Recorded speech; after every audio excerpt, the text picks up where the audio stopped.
And then he said to me, you have no other questions? And then I said, no. And I started to get up. And then I remembered one, just came to my mind. I said, can you tell me what it feels like to be a Muslim? I used to ask good questions. Can you tell me what it feels like to be a Muslim? I mean, how do you feel in your relationship to God? How do you experience it? What do you experience? And he looked at me. Turns out this guy was sort of an expert at dawah, at talking to others about his faith. He was the head in the United States of the Tablighi Jama'ah. And he was one of two heads. There were two in the United States. He was one of them, even though he was a young student. But I could tell his question caught him off guard. My question caught him off guard, because he didn't know how to answer it immediately. And then he lowered his head like this and thought for a while. And then he made another supplication. He closed his eyes, muttered something to himself. And then he started his answer to my question like this. I'll never forget it. It's as if it was both a call and a prayer. He started, Allah. And then he said, Allah is so merciful. And He loves us more than a mother loves, and the words he used, her baby child. He said, and yet, and then he said, and yet we can do nothing except by the will of Allah. When we breathe in, it is by His will. And when we breathe out, it is by His will. And when we take our foot off the ground to walk, to take a step, we'd never accomplish that except by Allah's will.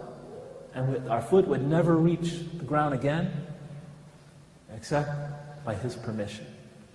And then he said, when a tiniest leaf falls from a tree, he wasn't even looking at me. His eyes were closed, and he was like talking to himself. When a tiniest leaf falls from the tallest tree and twists and turns on its journey to the ground, he said no segment of that journey would take place except by Allah's command. And then he said, and when we pray and put our nose to the ground, we feel a peace, a joy, a rest, a coolness that's impossible to describe. You just have to experience it to know. And he got done. That was it. He looked disappointed. Like what I just said must not make sense. He looked disappointed. But you know, when I was listening to him, how much I wish we could trade places. So I could just know that spirituality, that yearning, that agony, that ecstasy, that yearning for his Lord. But of course, I was an American, he was an Arab. You know, I was a Western, I was an atheist. Of course, it was impossible. And then he said to me, because now I really was going to leave, he said to me, so would you like to become a Muslim? I looked at him like, are you nuts? I looked at him and said, no. I laughed. No, thank you. Actually, my hands were sweating, the back of my neck was getting wet, I felt panic, I felt my whole body getting hot. But I laughed it off. I said, no, not today.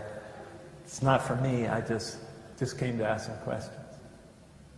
And then he looked at me, you know, like he was looking through me. He said, I think you believe in this. Why don't you just try? And when he said that, before he said that, I could see my friends laughing at me. I could see myself trying to explain it to my mother, how I became a Muslim. I could see people stumbling over explanations to old friends of mine. Some of them were dead by now. But, you know, all these voices and heat rushing through my body. But when he said that, you know, I think you believe in it. Why don't you just try? Suddenly I just calmed down. I didn't feel anything anymore, just blank. And then I remembered my words my mom used to tell me. My mom used to tell me, son, if you believe in something, it had nothing to do with religion. If you believe in something, and you believe it really, truly in your heart, you should pursue it wherever it takes you, even if all of humanity is against you. And she said that was something about, that's a very German thing, because my parents are German. But everybody believes it anyway. So in any case, I remembered it, and I got comforted from it. And I looked at the three brothers there. Now there were two more that came in, Rossley and another brother from Malaysia. And I looked at them all the brothers there, 5 now, and I told them, yeah, I think I'll become a Muslim.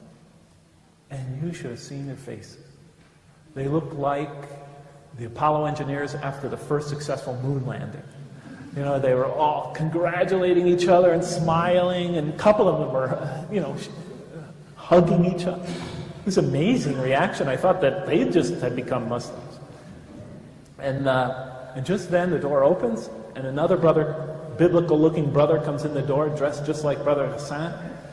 He comes in, he's burly though. He looks like Burl Ives. I don't think you know who that is. An old American singer, big burly guy, sort of like Santa Claus. And his name is Mustafa, and they say, Mustafa, the brother wants to become a Muslim. So Mustafa comes running over and he grabs me, give me this big, the Muslim triple hug, which I had never had up until that point. To give me a hug, and then Hassan says to him, he hasn't become a Muslim yet, Mustafa. Mustafa goes like this, let's go with me. Like he discovered something very precious, fragile. So then Hassan says to Mustafa, so tell them what to say, Mustafa. I wanted to give Mustafa the moment. So Mustafa then takes me through the Shahada very slowly. Ashhadu, Ashhadu, and that, he's whispering it. Can you go a little louder? I can't hear you. And then he repeats it for me in English. I testify that there's no God but God.